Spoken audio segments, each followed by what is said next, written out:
జనసేన అధినేత పవన్ కళ్యాణ్ ఏపీలో ఎన్నికల శంఖారావాన్ని పూరించారు. రేపటి నుంచి ప్రచారం ప్రారంభిస్తారని పార్టీ వర్గాలు తెలిపాయి.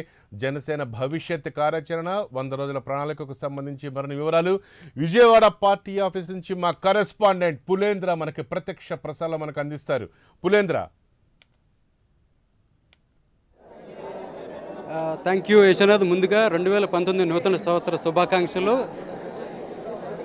అయితే ముఖ్యంగా కొద్దిసేపటి క్రితమే పవన్ కళ్యాణ్ ప్రజలందరికీ, తెలుగు ప్రజలందరికీ కూడా నూతన సంవత్సర శుభాకాంక్షలు తెలియజేస్తూ 2019 ఎన్నికలకి సమర శంఖారావం పూరించడం జరిగింది. ఇక ప్రజలకు నిత్యం అందుబాటులో ఉంటూ ఎలక్షన్కి సన్నద్ధం కావని చెప్పేసి జన సైనికులకి పిలుపునివ్వడం జరిగింది. రేపటి నుంచి కూడా ముఖ్యంగా రాష్ట్ర వ్యాప్తంగా ఉన్నటువంటి ప్రముఖ నాయకులతో సమీక్ష సమావేశం నిర్వహించి పార్టీని ఏ విధంగా తీసుకెళ్లాలని దాని మీద ఒక 100 డేస్ ప్లాన్ కూడా సిద్ధం చేసుకున్నారు. దీని గురించి మాట్లాడడానికి జనసేన నాయకులు రావుల కిషోర్ బాబు గారు మనతో ఉన్నారు. సార్, ముందుగా నూతన సంవత్సర శుభాకాంక్షలు సార్.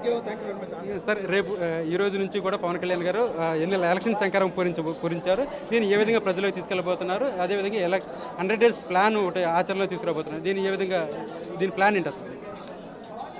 ఈరోజు పవన్ కళ్యాణ్ గారు 2019 జనవరి 1వ తారీఖు నాడు నూతన సంవత్సర శుభాకాంక్షలు అందరికీ తెలియజేశారు. ఈ సందర్భంగా ఇక ఎన్నికల శంఖారావం పూరించడం జరిగింది. ఇక నుంచి ఎలక్షన్స్ వరకు కూడా పెద్ద ఎత్తున ప్రజల్లోకి వెళ్ళి ప్రజా కార్యక్రమాలు చేపట్టి జనసేన పార్టీ మేనిఫెస్టోని, సిద్ధాంతాలని, కార్యాచరణను ప్రజల్లోకి పెద్ద ఎత్తున తీసుకుని వెళ్ళి పార్టీని ఇంకా బలోపేతం చేస్తాము. వైసీపీ, టీడీపీలకి నిద్ర లేకుండా చేస్తాం. అవినీతి కుంభకోణాలతో కూరుకుపోయినటువంటి ఆ రెండు పార్టీలను చిత్తుగా ఓడించడానికి ఒక ఎన్నికల ప్రణాళిక తయారైంది. జనసేన కార్యకర్తలు, నాయకులు అందరూ కూడా ఆ కార్యాచరణను అమలు చేస్తారు. ప్రజల్లోకి వెళ్ళి ముఖ్యంగా గ్లాసు గుర్తుని, ఇప్పటికే ప్రజల్లోకి పెద్ద ఎత్తున ఈ గాజు గ్లాసు గుర్తు వెళ్ళిపోయింది, వాళ్ళ గుండెలకు హత్తుకుంది.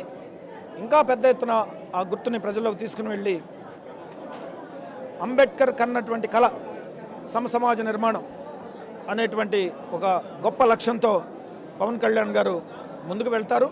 అందుకు మేమంతా కూడా ప్రతి నియోజకవర్గంలో కూడా నాయకత్వ లేమి అనేది కనిపిస్తూ ఉంది.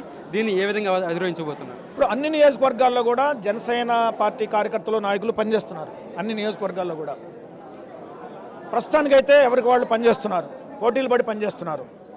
ఆ నియోజకవర్గంలో వారందరినీ సమన్వయం చేసేటువంటి కార్యక్రమం ఇప్పుడు చేపట్టబోతున్నాము. నియోజకవర్గాల వారీగా సమీక్షలు చేసి, జిల్లాల వారీగా సమీక్ష చేసి, నియోజకవర్గాల వారీగా సమీక్షలు చేసి, ఆయా నియోజకవర్గాల్లో కోఆర్డినేటర్స్ని, అంటే ఆ సమన్వయం చేసేటువంటి సమన్వయకర్తల్ని నియమించబోతున్నారు. పవన్ కళ్యాణ్ గారు ఇక అభ్యర్థుల ఎంపికకు కూడా కసరత్తు మొదలు పెడతారు. పూర్తి స్థాయిలో ఎలక్షన్ కార్యక్రమానికి, ప్రచార కార్యక్రమానికి మేము వెళ్ళబోతున్నాం. రేపటి నుంచి జరగబోయే సమీక్ష సమావేశం యొక్క ముఖ్య ఉద్దేశం అంటే నాయకులందరూ పాల్గొనబోతున్నారు రాష్ట్ర వ్యాప్తంగా. అంటే జిల్లాల వారీగా సమీక్షలు జరుగుతాయి. అక్కడ జరుగుతున్నటువంటి కార్యక్రమాలని సమీక్ష చేస్తారు.